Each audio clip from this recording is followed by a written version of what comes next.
কোমরে হাত দেই, কোরআন শরীফটা দেন। আমি কোমরে হাত দেই, নিশ্চিত করি যে তারা কনভিন্স কেচি হারায় গেছে। আমি কেচি আমি নিজের কাছে রাখি। আমি প্রতিদিন ময়লা কালেক্ট করে রাখতাম। রাতে একবার হইলেও আপনার কারেন্ট যাইতো, জেনারেটর অন করতো। আমি ওই সময় ময়লাটা ক্যামেরার লেন্সের উপর দিতাম। 30 দিন দেওয়ার পর মনে করেন কি অবস্থা লেন্সের। আমি প্রথম আয়নাঘরটা দৃশ্যে আনি। হানি ট্র্যাপ বলে, মানি ট্র্যাপ বলে, তারা ফাইসে গেছে। আমাকে ধরে নেওয়ার পর বিশ্বাস করেন গাড়িতে তো মারধর করছে, এটা বাদ দেন। ওই সময় তো আমি জীবন মরণ সংকটে মাইটের গায়ে লাগে নাই। যখন আমাকে গাড়ি থেকে নামাইয়া দিচ্ছে তখন ইচ্ছা মতো মারছে। আমি একটা লেফটেন্যান্ট কর্নেল, বীর প্রতীক। কাকে দিয়ে হাত দিয়েছে আমার গায়ে, আমি তো ছাড়বো না। প্রত্যেকটা লোকের আমি নাম নিব। যেহেতু আয়নাঘরটা আমার, আমি প্রথম আয়নাঘরটা দৃশ্যে আনি। এবং 5 তারিখ রাত 1টার সময় ওখান থেকে আমরা আসি। কিন্তু আপনারা জানেন কি না, কনফার্মেশন না করে যে আমরা ঘিরে রাখছি আয়নাঘরটাকে। বিকেলে যেন হাসান নাসির, আমি, ক্যাপ্টেন মারুজ্জামান উপাধ্যায়, আমরা ওখানে ফেরদৌস আজিজ ওখানে ছিলাম। আমরা লেফটেন্যান্ট কাজল, লেফটেন্যান্ট শোয়েব, এদের নিয়ে ঘিরেছিলাম। দিতে হবে, এটা আমাদের বড় অ্যাচিভমেন্ট। সবাই ভুলে গেছে বিপ্লবে। আয়নাঘরটা না আনলে ওইটাই ছিল, না আনলে তো মেরে ফেলতো ওদেরকে। ওইখানেই তারা কট হয়ে গেছে। সরকার বিপদে, সিদ্ধান্তহীনতায় হাসিনা তো পলায় গেছে। বড় লজ্জার জায়গা একটা অংশ। আমি মিলিটারি পুলিশে ছিলাম 90 সালে ভাই। এরশাদ পলায় যাওয়ার কথা ছিল দুবাইতে, মিলিটারি পুলিশ ঢাকাতে, আর্মি এমপিতে মেজর। দায়িত্ব তাকে দায়িত্ব দেওয়া হয় নাই। এরশাদ এমন অপরাধ করে নাই মানবাধিক। এই এত অপরাধ করার পর হাসিনা কেমনে গেল, কারা জড়িত, তদন্ত হওয়া উচিত, বিচার হওয়া উচিত। শুধু তাই না, এরপর বাকি লোক 600 কতজনকে আটকে রাখা হইলো, এদেরকেও ধীরে ধীরে 26 জন না, এটারও বিচার হওয়া উচিত। কোনো সরকার আইসা যদি হাঙ্কি ভাঙ্কি করে, সেই সরকার টিকবে না। বাংলাদেশে এখন বর্তমান যে অবস্থা, ভারতীয় ন্যারেটিভ বাজারে চলবে না। এটা একমাত্র একটা বড় দলই সমস্যার সৃষ্টি করতেছে।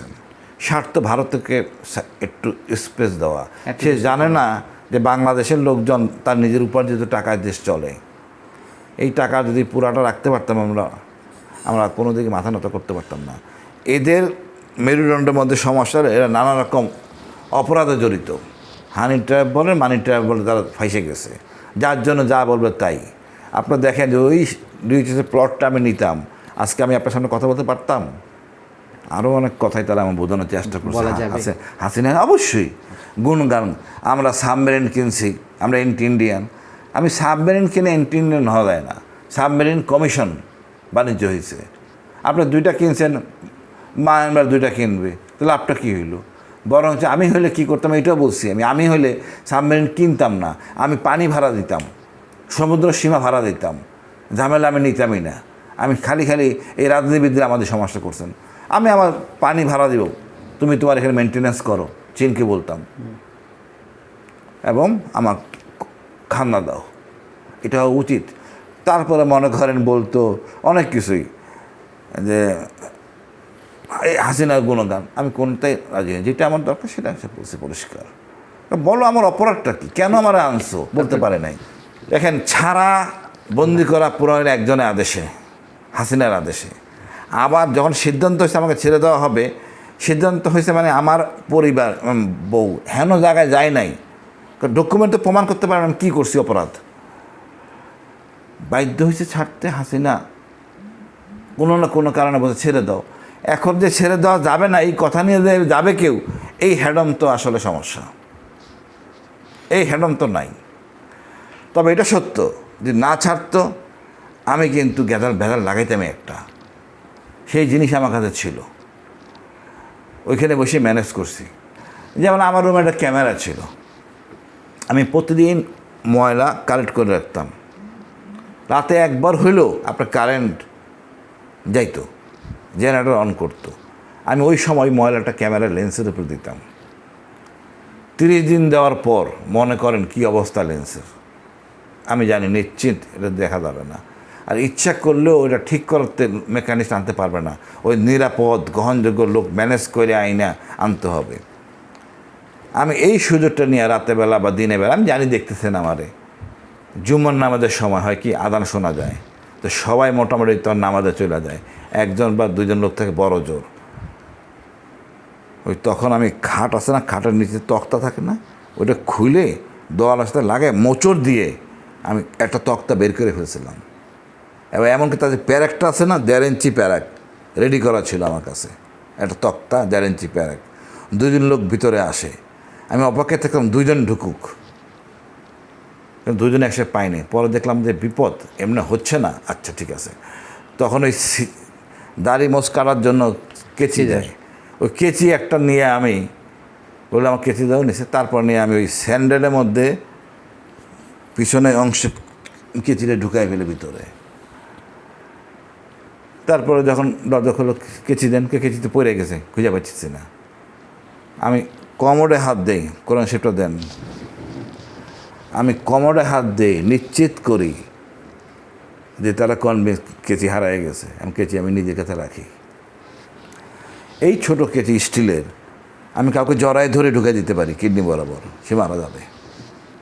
আর ওই লাঠিটা দিয়ে বাকিটা করতে পারবো। ক্যালকুলেশন করতে যাই দেখি যে মারার পরের থেকে লাঠিটা উঠাতে যে সময় লাগবে, পাশেরটা দিবে দৌড়। বুঝতে পারছেন?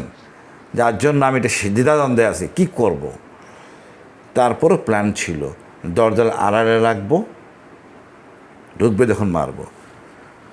এই চান্স নিয়ে আমি শুক্রবার দিন ডিউটি করে আমি আগের থেকে অসুস্থ হয়ে থাকি। একবার ঢুকাইছি, আক্রমণও করছি, পা পিছলে গেছে।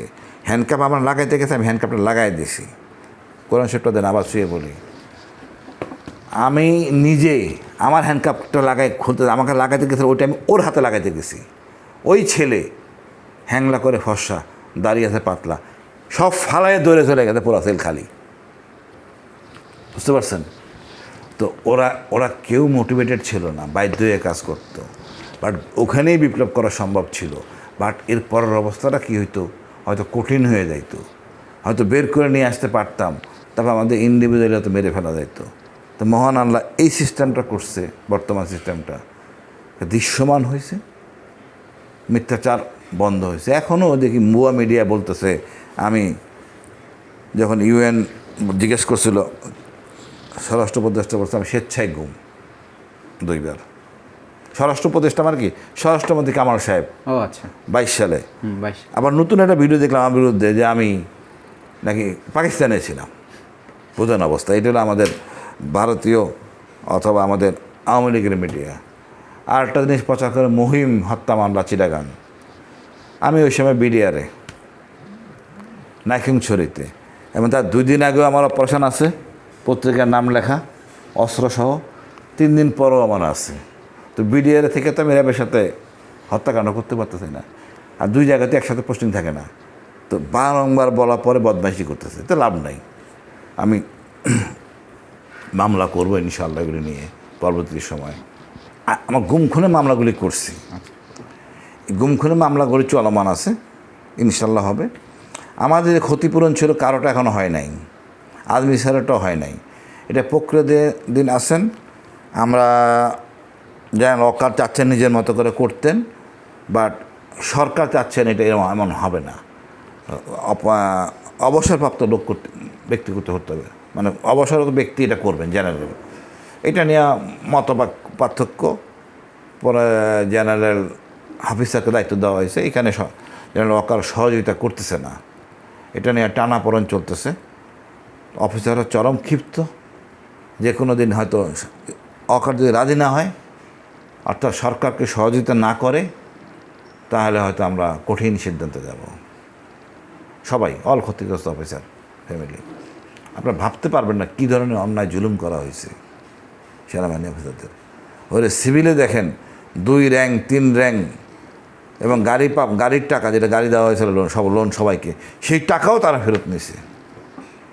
আর আমরা এখনও এই মারামারি করতেছি। তো এই মারামারিটা শেষ আছে। ভদ্রতা হলো এই না যে সিভিলে মব টপ হয়েছে তো ক্যান্টনমেন্টের ভিতরে মব হবে না, এটা ভাবাটা ভুল। এটা আমরা একটা শালীনতা পর্যন্ত আছে লিমিট, এরপর ক্রস করলে হয়তো আর আমরা ওয়াকারকে জন্য সেনাবাহিনীকে আমরা দোষারোপ করব না।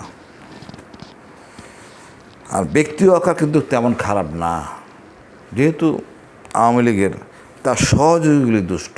বহুবার বলা হয়েছে সরকারকে, এদেরকে সরান, নাহলে নিরপেক্ষতা পাবে না। সরকার ওয়েস্টার্ন কালচারে চলতেছে, যার যার কাজ শেষে করবে। তা আমরা তো সেরকম না, এটাই বুঝেন না। ডক্টর ইউনূসের এক পকেটে থাকবে ডিজিএফআই, এক পকেটে ডিজিএনএসআই।